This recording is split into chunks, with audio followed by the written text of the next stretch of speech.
Lorsque j'ai vu le règlement aussi sévère et austère chez les Carmélites, le jeûne, des pénitences, le froid à endurer, il n'y avait pas de chauffage, on n'avait pas le droit d'avoir de lainage, des pénitences insensées, se donner le fouet, manger dans un escalier, baiser les pieds des sœurs. Là, j'ai commencé à me... Et puis ensuite, le grillage, hein? Et la peur de l'homme, la peur du sexe. Si un homme venait au cloître, un ouvrier, tout de suite, il fallait se couvrir pour qu'il nous voie et nous ne pas le voir. Alors là, j'ai commencé à me questionner aussi, qu'on ne pouvait pas toucher mes parents. Ils venaient me voir à travers une grille qui était très difficile pour eux et qu'ils n'acceptaient pas. Ils étaient comme dans une prison. On était parents. On n'a même pas le droit de te toucher, comme si on était contagieux. Et nous, on t'a mis au monde. Hein?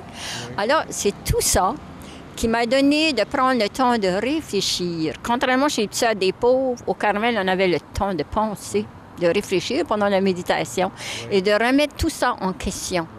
Et voyez-vous, ça ne suffisait pas. Et quand je suis tombée gravement malade, et quand on m'a soignée parce que mon frère était avocat, on n'avait pas de choix, il y avait peur que la famille vienne contre eux, sans quoi je n'aurais pas été soignée. Êtes-vous en train de dire qu'ils vous auraient laissé mourir s'il n'y avait pas eu d'avocat dans votre famille? Bien, de la même façon que Thérèse d'Enfant Jésus est morte à 24 ans, il est une gloire de l'Église, alors c'est une véritable honte de ne pas l'avoir soignée, d'avoir laissé une jeune fille mourir comme ça. Pour eux, il fallait des martyrs et des saints. Hein. C'est important pour la gloire de l'Église, vous comprenez? Alors, pour la gloire de Dieu et le salut du monde. Et alors, moi, j'ai profité, pendant que j'étais dans un sanatorium à l'extérieur du Carmel, pour me procurer des livres, pour consulter et pour m'apercevoir que tout ça, là, ça venait pas de Dieu, mais ça vient des hommes. Alors là, vous avez commencé à poser des questions, puis là, ils ont cru que vous étiez folle ou alors que vous étiez possédé du démon. Mais oui, c'est ce qu'on m'a dit, là, que c'était le démon là, qui était après moi, là, qui me faisait penser comme ça. Et alors, imaginez-vous que... Pardonnez-moi, eux, ils disaient ça parce qu'ils voulaient protéger votre vocation, puis aussi continuer à vous manipuler. Pas que je sorte. Alors moi, à tel point, moi, je suis venue voir ici le père Bernard Lacroix, qui est bien connu, pour lui dire, écoutez, là, moi, je pense ça, puis je pense ça, puis je pense ça. Est-ce que le diable est après moi, là? Il m'a regardé. Il dit non, c'est le Saint-Esprit. Oh. Qu'est-ce qu'il dit? C'est le Saint-Esprit qui vous éclaire, c'est pas le diable. Il pensait comme moi.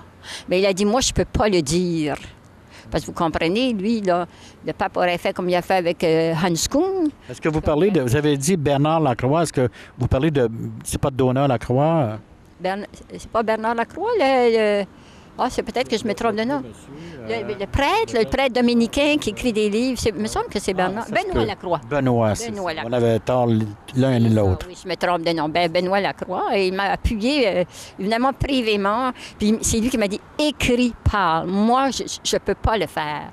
Parce que vous comprenez, lui, s'il l'avait fait à 60 ans, à 50 ans, il était mis dehors avec zéro sous, pas de profession, etc.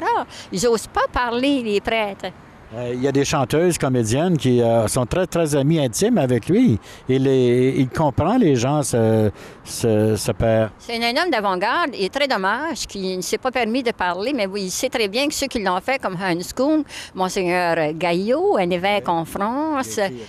Ben oui, qui ont été... non, il n'a pas été excommunié, mais il a été défait de... Monseigneur Gaillot a été démis de ses fonctions comme évêque. Et Hans Küng et d'autres, eux, ils ont été, Drummond, par exemple, ben, ils ont été empêchés de continuer. Oui, il reste prêtre toute sa vie. Oui, il reste prêtre, oui. Alors, vous comprenez, c'est censuré, c'est contrôlé.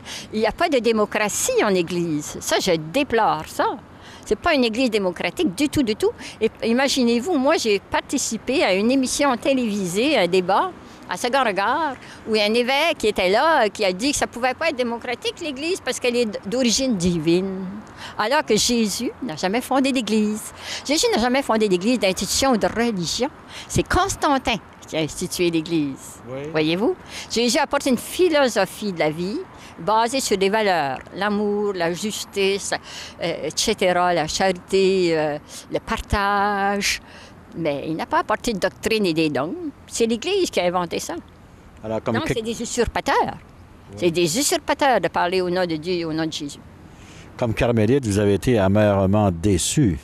Bien, j'ai été très, très déçue parce que pour moi, le monastère du Carmel, c'est une secte à l'intérieur même de l'Église. Et l'Église qui condamne les sectes ailleurs devrait le reconnaître et commencer par faire le ménage à l'intérieur même de son institution. Quand vous regardez des images à la télévision du pape à Saint-Pierre de Rome qui fait sa bénédiction, quel sentiment avez-vous? Le même que Mère Teresa. Mère Teresa, vous savez qu'elle a dit à Jean-Paul II, vendez donc vos biens là, du Vatican et tout ça, puis allez-vous-en vivre comme tout le monde, comme Jésus faisait, là, s'habiller comme tout le monde, et puis vivre pauvrement et simplement. Ah oui, elle a dit ça. Mère Teresa a demandé ça à Jean-Paul II, mais évidemment, il ne l'a pas écouté, hein? Il a gardé Moi, je dirais, ben oui. Ben oui. Puis moi, je dis que c'est des usurpateurs. Parler au nom de Dieu, c'est de l'usurpation.